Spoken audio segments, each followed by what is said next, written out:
Thanks again. I mean, it's a nice opportunity for me to come to Princeton. I came directly from Saudi Arabia, actually, yesterday. Yeah. And, well, you've heard, I mean, for the past 3 days, I think, Rolf Wright's really laid down the basics of internal combustion engines and so on. And you couldn't get a better person to introduce this. Yeah.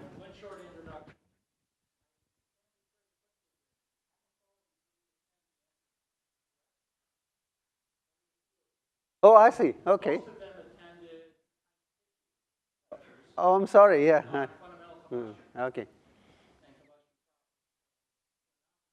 Oh, that's fine. Anyway, it's all right. So what I'm going to focus on is essentially practical applications of fuels and engines in transport. I mean, that's going to be the theme. And in a broader way, you can say there's fuel-engine interactions, how fuels and engine interact. Today I'm going to be really broad. I'll be addressing very broad topics. First one is this about, so I assume all of you have some kind of opinion on this, and I actually invite you to challenge me later in questions and so on. We could have a proper discussion about all these issues. And I think Fred was already mentioning many of the points, and we are in 100% agreement, of course, about all these things. But I would like you to be convinced of what we are going to say, first of all. So this would be the first lecture and a half or something, depending on your questions. And then I'm going to address very basic things about fuel properties and fuel quality that is needed in engines. And fuels manufactured in a very, very basic, broad way to just keep you sort of informed about what's important in industry. And then the third lecture will be on deposits in engines, which is a very, very important practical area which is not actually addressed properly, addressed at all, in fact, in academic circles, mainly because it's very difficult, and secondly, really the kind of experiments that you have to do, etc., are not suited for academic research. They are very, very complicated and uncertain, and you have to do statistical experiments and so on. We'll come to that. I'll explain to you about all that. But it's a very important area, and oil companies spend huge amount. Oil companies and additive companies spend huge amounts of money. For instance, when I was at Shell, about 60–70% of our budget was devoted to that kind of work, which is to do with fuel quality issues in the market. Whereas fundamental combustion or combustion studies were much lower because they are longest term interest to the company. So you will notice, especially if you have been attending Heinz's lectures and Rolf's lectures, that today's lectures, I don't have a single equation in any of the slides. Okay? So it's a very general thing. And tomorrow I'm going to be focusing a little bit more on things like auto ignition and knock and fuel effects on knock and in spark ignition engines, and also on super knock and pre-ignition, etc., in spark ignition engines. And also, very importantly, fuel effects in compression ignition engines, and in particular, how we can improve compression ignition engines by bringing the right fuel in it. For example, the current diesel fuel is the right combustion system, but for historical reasons, it's been using the wrong fuel. Because, you know, it developed during the time when NOx and soot were not an issue. So we'll discuss all that tomorrow. Okay, coming to this point. So what I'm going to address here first is, is very simply the long-term energy supply and demand, the drivers, the constraints, the prospects, and most of the talk will be about future mobility and how transport energy outlooks are, what the outlook for transport energy is. And of course, I'll tell you the answer right now, and I think Fred has already said this. You know, we are dependent on internal combustion engines for transport, and they will remain so for the foreseeable future, even in your lifetimes. So I think you should not regret picking combustion as a field of study. Right. What drives energy demand? I mean, increasing population and prosperity, in fact. I mean, this is a well-known energy staircase people talk about. And you can see here what's plotted is primary energy per capita consumption. Per capita consumption against per capita income. And you can see the US is right at the top, obviously, because they've been very energy hungry, I mean, basically. And also, you can see as countries develop, they will use more and more energy per capita. In fact, on the y-axis, you can put all kinds of things. I mean, like,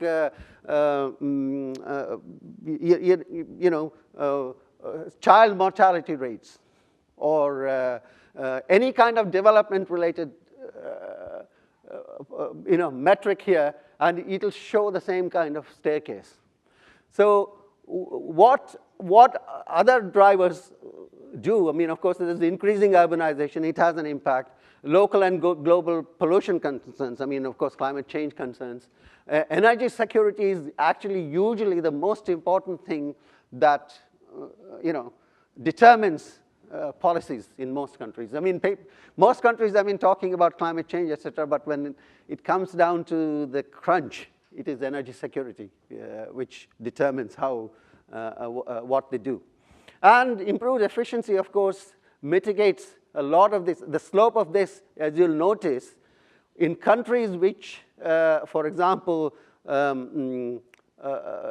developed earlier, had a much larger slope. And hopefully, as India and China go along this line, the slope will be much lower because of better technology and so on, more higher efficiency and so on. Otherwise, it would be disastrous completely. I mean, because if India and China follow the same path, there won't be enough energy. Now, this is an important thing to remember, is that, I mean, I've shown this for future transport energy, but it's the same for all kinds of energy. There are many drivers for change, and they are different in different countries. And it's important to recognize this, but quite often what happens is people get hooked up on just one aspect of it, and they project this further and, and come to very different conclusions. I mean, I've just drawn this boxes. I'm sure if you put your mind to it, you can add more boxes to this, basically. I mean, things like supply and demand, technology trends, energy policy, which is, again, dependent on all these various things. Eventually decide how whatever energy it is, I mean, whether it is electricity or future transport, etc., will evolve. So you must remember that it's a very complicated picture. And these drivers are different in different countries. I already mentioned, for instance, in the EU, for instance, climate change plays a big role in determining energy policy, but not in India. In India, it is energy security, for example, though they've signed up to all the climate change things, but in reality, they don't. I mean, because it's much more important. It's much more important to provide cheap energy to the poor people than it is. I mean, that's the reality, basically. I mean, we'll discuss it a little bit more as we go forward. And basically, what this means is energy demand is increasing. This is from the, so for example, it's 40 to 60, I think this is from ExxonMobil. It's from the EIA, and you will see more or less the same kind of trends. If the numbers, even though the numbers might be slightly different, I mean, how energy demand has been increasing. Incidentally, one of the best resources for this is the BP statistical survey. If you Google it, you'll get it. And then you can get all kinds of data on that, for example. And this is from ExxonMobil. And the point they make is there is a lot of scope for an improvement in efficiency. Because if there were no improvement in efficiency in these projections, it would follow this path. And only because the world will get better at using energy, that as the demand will only increase this much. So efficiency is extremely important in, improving efficiency is extremely important in all kinds of energy usage. And the other thing you have to remember is most of the growth is in non-OECD countries. That is basically China, India. And later on, I think Africa also, as populations grow and they become more prosperous. And I'm talking about efficiency. The amount of energy used per GDP, unit GDP, which is the energy intensity, has been decreasing very steadily for the past 30 years or so. Probably even earlier, but the data is between 1990 and 2008. It was decreasing at 1.4% per annum. That means the world was getting better at using energy to generate wealth. And in fact, it has accelerated since 2004. But the only exception to this is the Middle East, where the energy intensity has been going up. And this is a serious matter out there, actually. And of course, there is a lot of scope for doing this kind of thing, because 20 to 30% of energy can be easily saved even now in residential use, for example. And things like world average efficiency of thermal power generation is 35%, where best in class could be about 48%. China has improved quite significantly to 30, I think it's more than 32% now. But so if you see, for example, going from 35% to 48%, you will have a huge improvement. It's not just 13%, it is like a 40% improvement in efficiency. So these are very important points to remember. So how is the global energy consumption distributed by sector? If you look at the total, I think this is what we should be looking at, total energy use. About 20% is for transport, and 50% is in what they call industrial use, and about 30% is in buildings, roughly speaking. And the total, this is shown in quads, but anyway, I think we won't labor the point very much. Here is another important message. This is from Václav Smil's book, I think. Actually, it was first shown in, I came across this in ExxonMobil projections. The point here is the transition of energy systems takes a very, very long time. Okay? For example, for a long time, certainly the 19th century was the age of coal, basically because of the steam engine and so on. And the 20th century was, you could describe this as the age of oil, because internal combustion engine came into being, basically, and they spread. In fact, in the 19th century, end of the 19th century, oil used to ooze out of in some places of the land, earth, and it was, nobody ever used it. Nobody ever cared about this, basically. And then gas became important after the Second World War.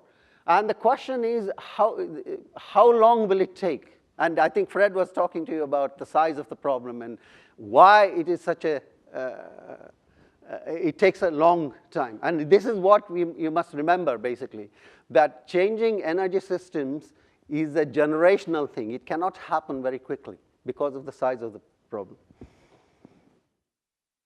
And here is some other important points. If you look at the share of hydrocarbons as total energy, it's about 83% in 2016. In fact, the BP statistical survey has just come out for 2018. So 2017, it is about the same. And in fact, this is the same as it was in, if anything, it is probably slightly increased compared to 25, 30 years ago because of growth in China and so on. So per capita consumption of hydrocarbons is very, very large, 1.5 tons per year. And so how much did wind and solar contribute to this? Wind and solar contributed about 2% of the total energy use in 2016. They have increased by about 20%. So instead of 2%, it may be 2.1% this at the end of 2017. So they have a long way to go, basically. Coal still produces 40% of electricity globally. In 2070, the figures are still 40%, in spite of the fact that in many countries, electric generation, for example, in the UK, is moving very rapidly away from coal, and this has happened in this country too. Gas has replaced coal, but it's been taken up in other countries. India, for instance, has announced, reiterated that for decades to come, they say 75% of electricity generation will be from coal, for example. But you have to also remember, 2.6 billion people rely on biomass for their energy, and 1.3 billion people in the world have no access to electricity. Okay? And when we, of this 17% or so, which is not fossil fuel, hydrocarbon based, a very large fraction, about, probably 60, 70% of it is poor people using what you call combustible renewables for their energy needs.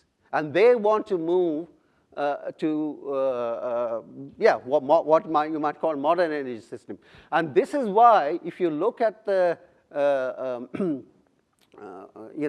growth of share, let's look at the share of growth. Renewables are increasing, but they're not really taking over from anything else. So instead of 83%, maybe in 2040 it'll be about 80%, the share of hydrocarbons. And this actually goes back to what I urge you all to read the writings of Václav Smil, S-M-I-L. You Google him and you'll find a lot of his writings. And he makes these points very, very convincingly based on data, for example. Right. The next slide is, having said that the global hydrocarbon resources will be, the world will keep on depending on global hydrocarbon resources.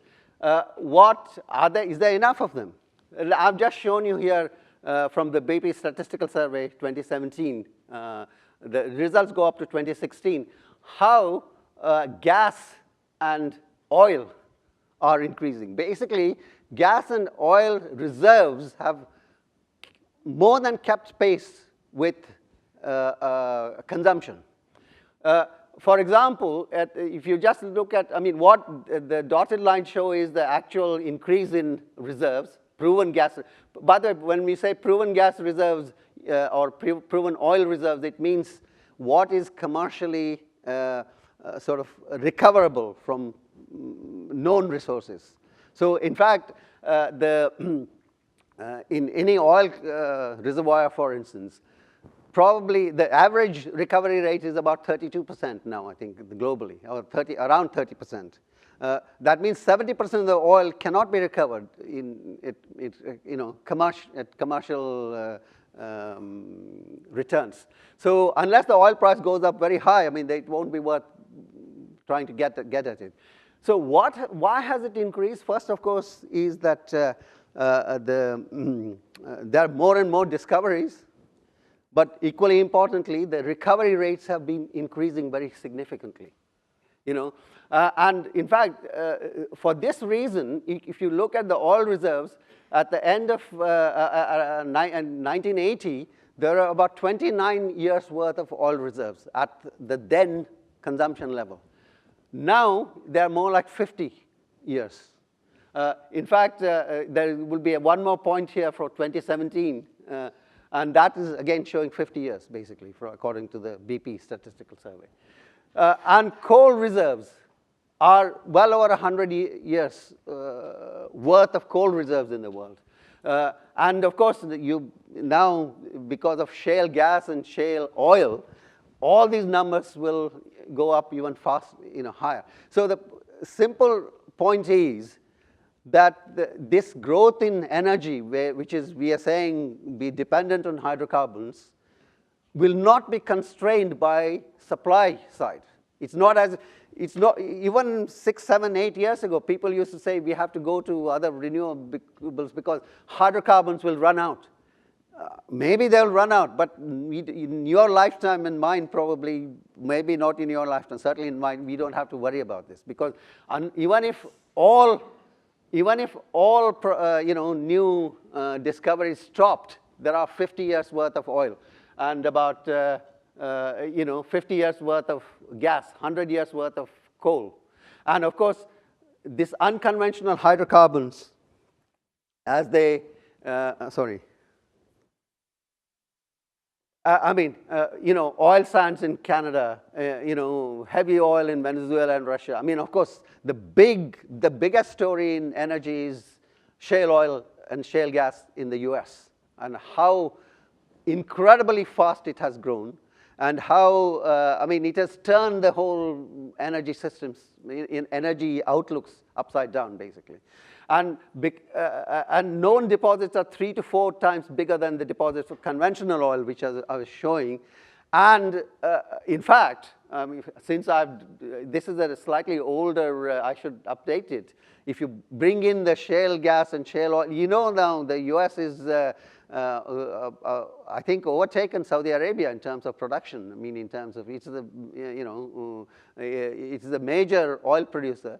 And so this will also be playing a big role. So the world is not going to be constrained by the supply of hydrocarbons, okay? So what does it mean? I mean, in terms of climate change and so on, basically. What happened in COP21 in Paris, for example? I was there actually in Paris, and there's a lot of horse trading going on. And actually, the mood was very, very down, because it was just the week before they had these big terrorist attacks in Paris, and everything was shut down, very, very tight security and so on. But anyway, what most countries did in the intended nationally determined contribution, INDCs, they put in voluntary targets for themselves, okay? A few countries, most importantly the EU, have targets to reduce CO2 below historic levels. They said we will reduce CO2 levels below 1990 levels, or 2000 levels, to certain levels. I mean, in fact, the US also said this, but I think they have walked back from that now. And many countries explicitly rejected CO2 caps. India, China, Saudi Arabia. And all they've said is they intend to use energy more efficiently. That means that their energy intensity will be improving. And they have committed to increasing investments in renewables. And it is completely sensible, because countries like India and China need every little bit of energy they can get hold of. So including renewables, including nuclear, including solar, wind, everything. So they will be, in fact, there are huge investments in China and India in renewables, as you know. And it's right. I mean, as long as, it is affordable, it makes sense. And of course, they also agreed that there'll be a review in 2020 to make the targets more ambitious. We'll have to see if, it's easy enough to set targets, but are we going to meet them? I mean, but the important downside of this is these commitments are non-binding, and there's no independent verification. And the biggest blocker is going to be this climate fund, which was supposed to be 100 billion per year by 2020. And the issue is by no means resolved. In fact, this is going to be a big sticking point in the upcoming COP as well, the COP 24, I think, or 23. No, 25, whatever it is, yeah. Now, this is the interesting thing. What happened in Copenhagen was they established this climate fund. The idea was that the developed countries would transfer this kind of money to developing countries, you know, to help them fight climate change and mitigate the effects of climate change, I mean, adapt to climate change and so on. And interestingly enough, by the way, in the first tranche, I mean, the first negotiation, Saudi Arabia actually put in a bid from this fund because they said they are a developing country and that they will be affected by these kinds of policies and their income will go down. Can you imagine, for example, the US Congress agreeing to that? So these are just, you know, simply on paper. And in fact, what has happened now, even in Paris, a group of, I think, about 70 countries, mostly led by India, really tried to put some more meat on this. And there was a compromise in the end. And now what's happening is that many of the developing countries are saying that, developed countries are saying that India and China should also be putting money into this fund rather than taking money from this fund. And that is going to be a very, very difficult negotiation. But the important thing is, now it is extremely clear that even if all these INDCs, which are voluntary, are fully honored, this 2 degrees target will not be met by a very long way. There is many, many, many studies which show this.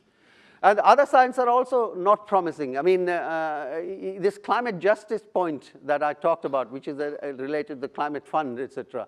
Development point, which is politics, as you know, in the US. The fact that the US has dropped out of Paris is a big issue here. And anyway, I'm not at all,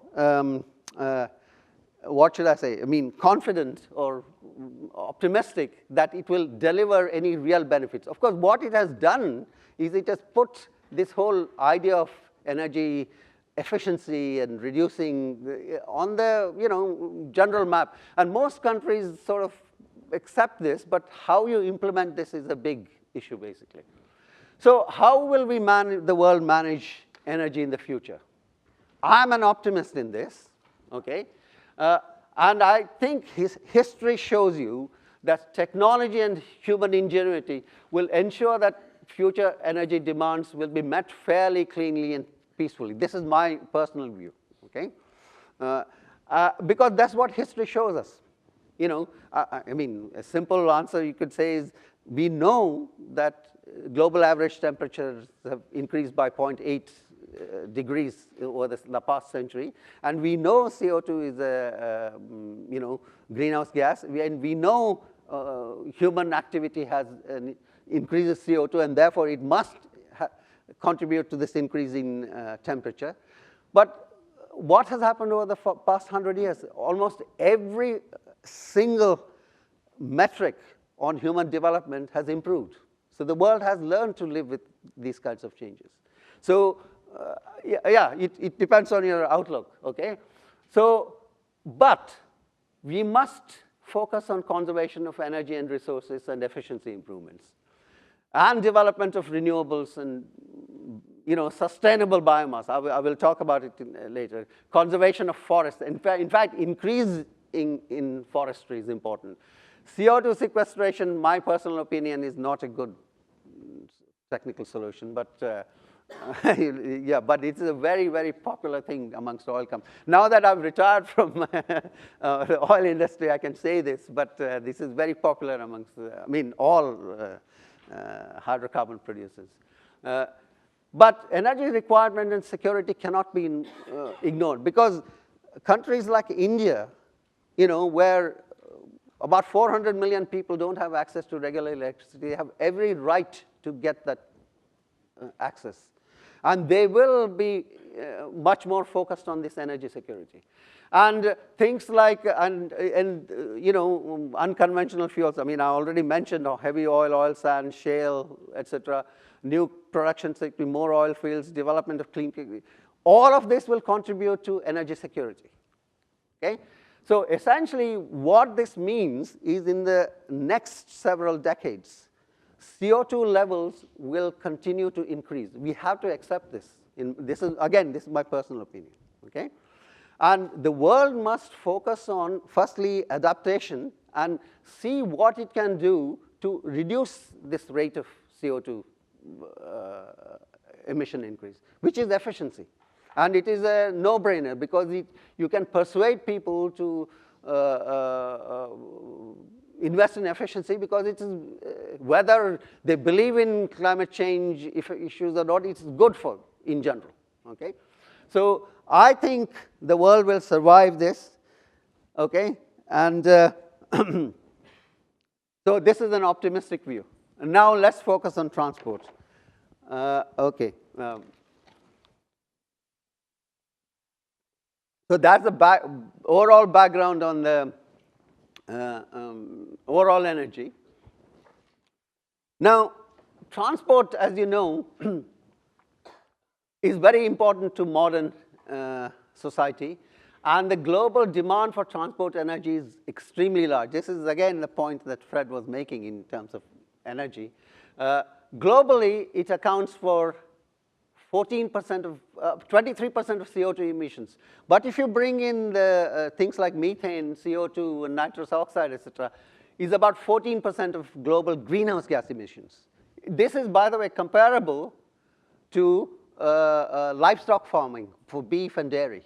It's the same share, in fact. So when people say you should ban internal combustion engines, it's equally sort of sensible to ban beef production, for example. You know, in terms, if you are interested, and this again highlights the dilemma of climate change issues, because this is why it is described as a super wicked problem, because there are no easy solutions. You know, you can't say dairy farming should be completely abolished because you want to, you know, mitigate greenhouse gas emissions. Currently, there are over, I think, I would say 1.2 billion, and it's about 2.80 million commercial vehicles. Light-duty vehicles is basically passenger car vehicles.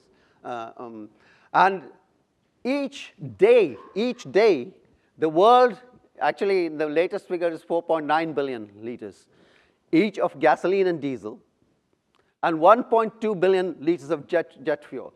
And this is equivalent to 105 terawatt hours of fuel energy needed each day, each day. And if you compare this to total solar and wind energy, that is about 30 times less than this, basically, at the moment. You know, I mean, and of course, remember, wind and solar supply all electricity. I mean, it's not just for transport. I'm just talking about. I'm trying to get to you the scale of the problem. It's very large. And the other important point we have to remember is light-duty vehicles. These are 1.2 billion or whatever. Only account for about 45% of the total transport energy, okay? Aviation accounts for about 12%, and the rest is commercial transport, mostly heavy road transport, and marine. Rail is only about 2% of the demand. But this is the most, I'll come back to that later. Of course, petroleum, that's crude oil, and transport are absolutely closely linked. Because transport is essentially driven by liquid fuels because of their high energy density, ease of transport and storage, and an extensive infrastructure built up over the past century because of this. I mean, talking about high energy density, you're probably all aware of this. If you look at, say, hydrogen, you know, at normal temperature and pressure, it's 3,100 times lower per volume, and volumetric energy density is 3,100 times lower. Natural gas is 700 times lower. So you need to have, it provides big challenges for transport because you have to compress or liquefy and so on. We'll come back to that in a minute. So 95% of transport energy now comes from crude oil, okay? And 60% of petroleum goes to make transport fuels. So crude oil and transport are absolutely closely linked. And the demand for transport energy, though it is already very high, is growing at an average rate of about 1% every year.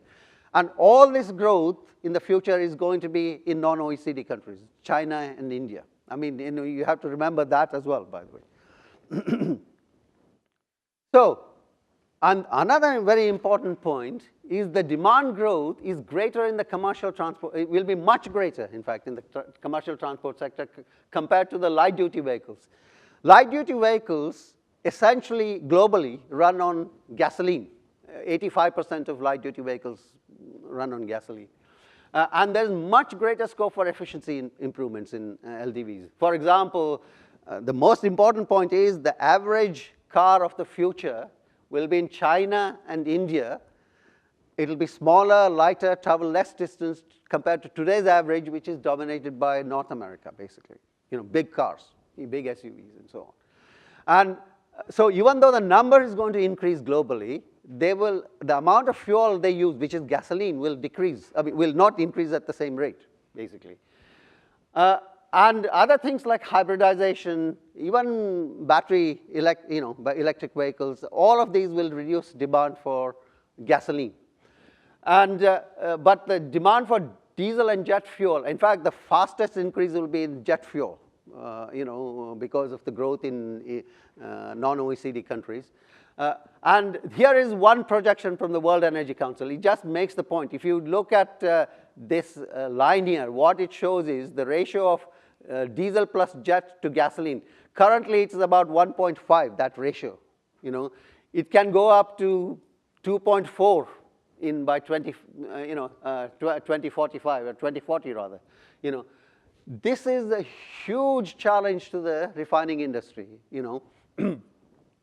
And I mean, I'll come back to that in a minute. But even by 2040, I mean, I'm telling you the conclusion at the outset here. Even by 2040, transport will be dominated by combustion engines, and 85 to 90% of transport energy will come from oil. So all credible projections show this, and this is why it is imperative to improve such engine, which is what Rolf Reitz was saying yesterday in his final comments, improve the sustainability of transport. The rest of the talk, I'm going to basically focus on explaining why this is the case, okay?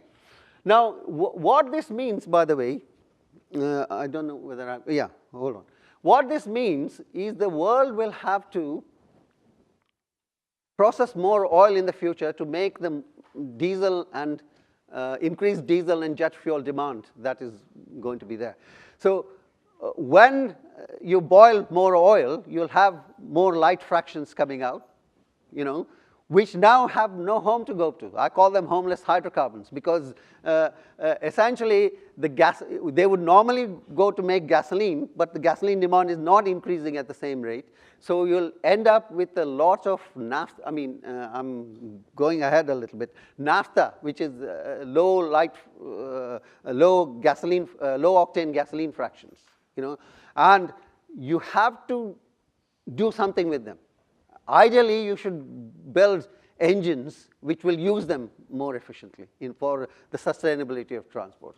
And of course, we'll talk about this in the coming lectures. But as you know, in terms of, I showed you that complicated picture where there are many drivers driving transport energy, evolution of transport energy. And of course, a very large number of things are happening all over the world to improve transport, including, technology trends in vehicles, improved aerodynamics, every tiny bit, 0.1% improvement in efficiency, everybody is going after that, basically. Efficiency is transmission, improving auxiliary systems efficiency. Obviously, hybridization, regenerative braking, vehicle weight reduction, are all happening, and engines are also improving, okay? And we will discuss more of it as we go along. And in technology trends, what are the main trends in SI engine improvements? Main trend is towards improving efficiency because SI engines are less efficient than compression ignition engines. And there are many approaches. I mean, I mentioned some here, downsizing and turbocharging, And what this means is it will make NOx more, and tomorrow's lectures I'll talk much more about NOx and octane quality, etc. This means there's pressure to increase octane quality of gasolines. Hybridization is expected to be very widely deployed in the coming decades, because this is one sure way and established way of improving or reducing the fuel consumption in spark ignition engines. Compression ignition is main trend is towards reducing soot and NOx without compromising efficiency. I mean, that's because there is a huge demonization of diesel taking place everywhere in the world, because of NOx and soot, and those requirements are getting more and more stringent. And there are lots of enabling technologies. I mean, I will focus on battery electric vehicles in a minute. Battery technology, weight reduction with new materials, low temperature, oxidation catalysts, I mean, lean NOx, better after treatment, in other words. And there's great potential for co-optimizing fuel and engine systems simultaneously. And I will talk about that tomorrow, both these things. And of course, there is tremendous amount of work going on demand management, for example. In other words, not allowing cars to come into city centers, so reducing, developing better integrated transport systems and so on. In general, reducing demand, basically. And this is a good thing, and it will continue to happen. Now, let's focus on electrification of transport, because there is a lot of hype about this, and there is many people think this is absolutely the future and combustion engines are done for, finished. Okay? And I will say, let's look at these issues. As you know, there are different degrees of electrification. It's only the pure electric vehicle, like the Tesla and the Nissan Leaf, for example, will not depend on conventional fuels. They get all their energy from the grid, electricity. Everything else, for example, like the Toyota Prius, the full hybrid, for instance, all its energy still comes from petroleum-based fuels, except that the hybridization allows you to use that energy much more efficiently, basically. And in terms of cost, batteries and associated electronics are very, very expensive. Electrification, so essentially as you go down this way, there'll be, engines will be, the vehicle will become more and more expensive.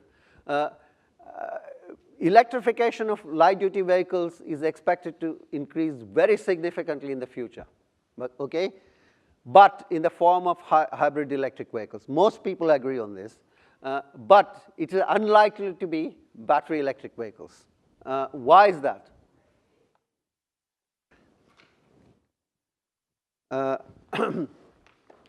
Let's look at the outlook for, when I talk about electrification now, I'm basically talking about plug-ins. That is battery electric vehicles or plug-in hybrid electric vehicles. But the interesting thing about plug-in hybrid electric vehicles is there is some evidence research showing up now. Plug-in hybrid electric vehicles allow you to go limited range, maybe 30, 40 miles on the battery alone. And there's always a combustion engine which will, supplement, which will take over if you run out of the battery capacity. And there is evidence that people, especially if they are not spending their own money to buy the cars, if they buy PHEV, or if the company gives them a PHEV, they don't bother to plug it in at all, because they can just run it around, run it like a normal car, basically. And so it's a question of how much of plug-in electric vehicles, how much do they move away from conventional fuels is still not clear, by the way. So, of course, global sales of electric vehicles are very rapidly increasing. About in 1.2 million sold in 2017. More, I think a very large fraction, maybe 60%, was in China because of Chinese policy, etc. but it's still less than 1.5% of the total light-duty vehicle sales. Remember, light-duty vehicles are only 45% of the total transport energy demand, okay? And by the end of 2017, global stock was about 3 million, which is 0.25% of total passenger cars. And in 2040, the car numbers are expected to increase to 1.7 to 1.9 billion. I think this is what you're saying, right, Fred? I mean, if you say if 20% of these are to be electric vehicles, this number has to increase by a factor of over 120. But this still addresses less than 8% of the transport energy demand. This is what you have to remember. And this is the big, big problem. You know, when you increase it by a factor of 120, what are the issues that you have to contend with? What will be the environmental consequences? What will be the supply issues for cobalt and lithium, cobalt particularly, you know? Will people buy BEVs even if they are more expensive, difficult and slow to charge, have shorter range? Things are improving, but they still have a long way to go. Will governments put in, if governments want to force this kind of change, they'll have to have huge prior investments, for example, in charging infrastructure. Will they do this, and who will pay for it? You know, there are other economic and social and ethical consequences, and we'll consider them now. Okay. Clearly, in terms of their emissions impacts, the greenhouse gas impact depends on how electricity is generated. In many parts of the world, I mean, I keep coming back to India and China, BEVs will cause more greenhouse gases than conventional vehicles because electricity is generated largely from coal. There are some countries, Norway is an example, Switzerland, even in the UK now, electric vehicles will reduce greenhouse gas emissions if they were, I mean, if everything was equal, basically, you know, but not in the globally as a whole, you know. And again, if battery electric vehicles, I mean, quite often when you do life cycle analysis, it's important to remember not to take the average carbon intensity of electricity generation, because you know, even if there is a lot of renewables in the electricity system, they are not used to charge battery electric vehicles, because battery electric vehicles have to use, you know, if they're charged at night, for example, there's no solar, but they use the marginal electricity, because marginal electricity mostly comes from fossil fuels. In other words, they need to be able to change at will. I mean, as the demand increases, you have to supply it.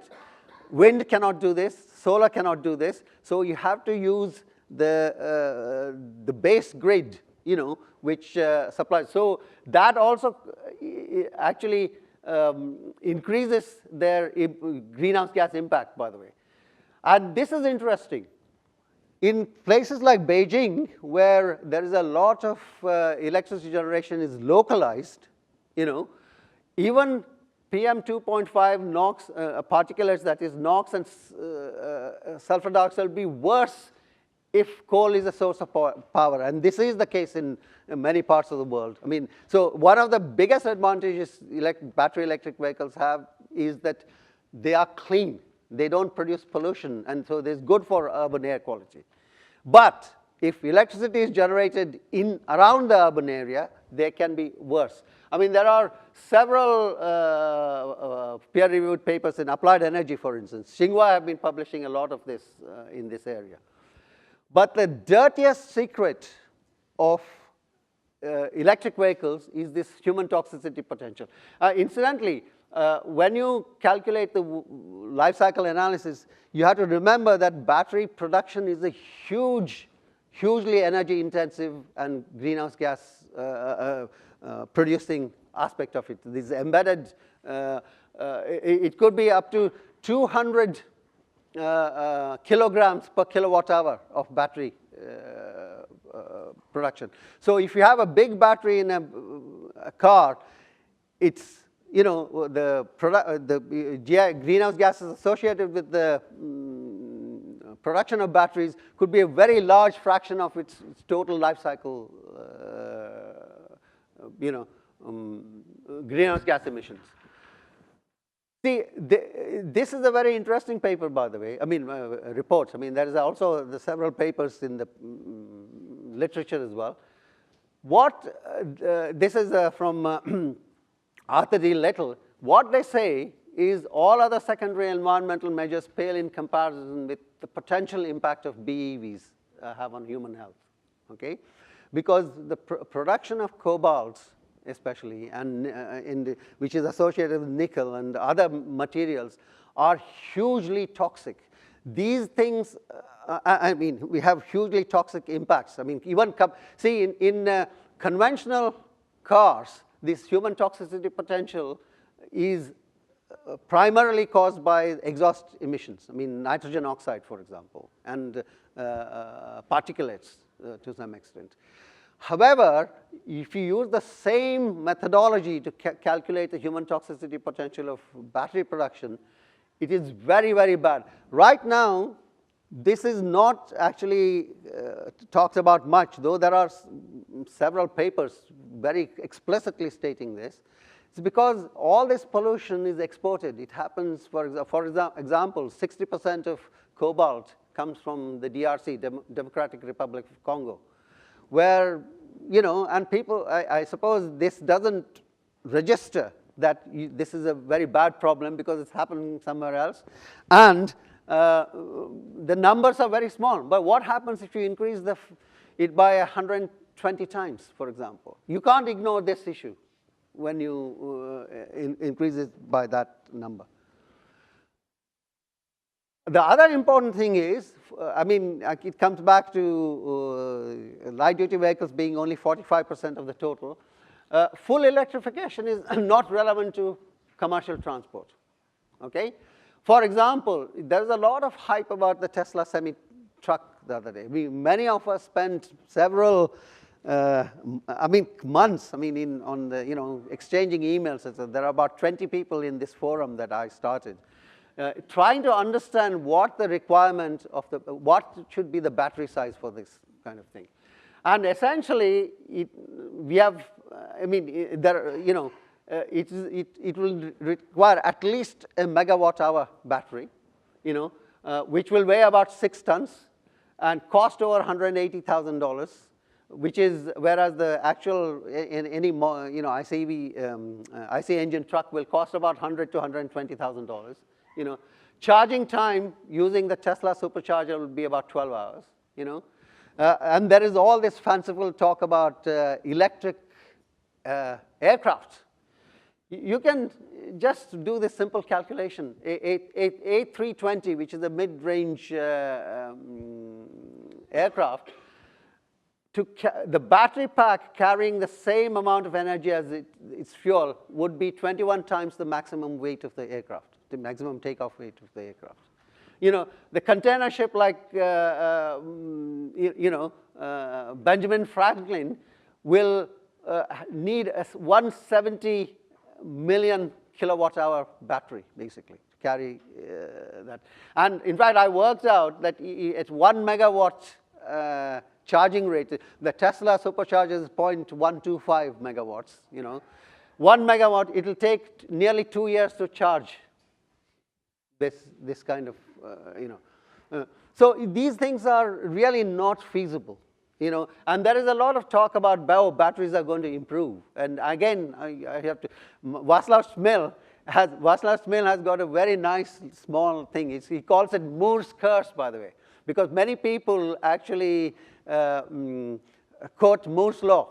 You know, and what you have to remember is in batteries, it is ions which occupy space, which determine how efficient and how energy density, etc. So basically, as Václav says, systems can improve by about 1.5 to 3% per year, and the batteries are about 70 times worse compared to this fuel, I mean, let's say they have to improve by a factor of 70 in order for an A320 to be able to be driven by a battery, basically, okay?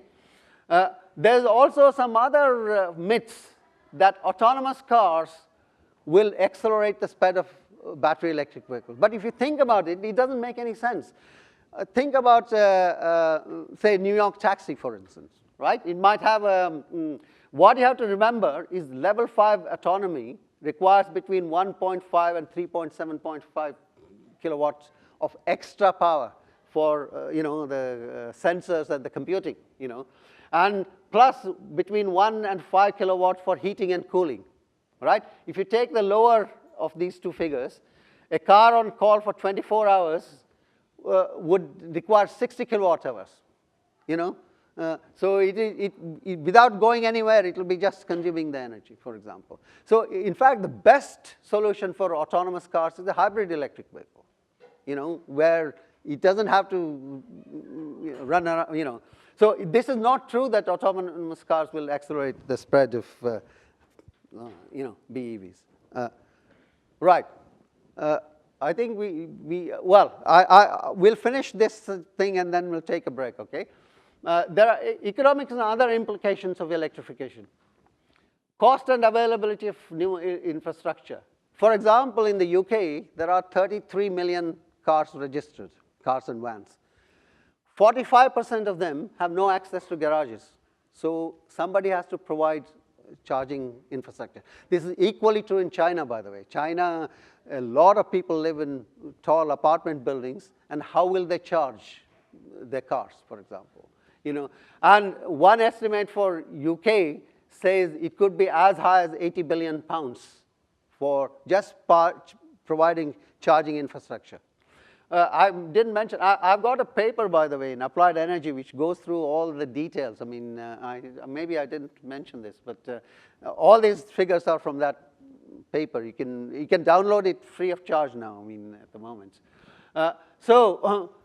There are tremendous number of incentives to persuade motorists to buy electric vehicles, and this cannot continue as the numbers increase. As I keep on saying, the numbers are very small, and if you want to increase it to a large fraction, you'll have to have huge costs. Most countries have a large revenue from fuel tax. In the UK, it's about 35 billion pounds per year, which is about 5% of the total budget, basically. And this has to be recovered in some way. I mean, if, you know, basically that means the government will have to charge electricity, basically. And the cost and availability of extra electricity needed, you know, eventually the problem of recycling batteries, availability of cobalt and other materials. Cobalt prices have quadrupled in the last 2 years, basically.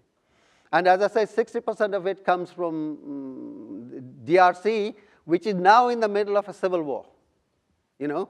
And in fact, there has been talk about declaring that as cobalt as a conflict material. In fact, if that happens, there's huge implications for the, you know, battery industry, you know. And there are, as I also mentioned, ethical issues associated with mining of metals.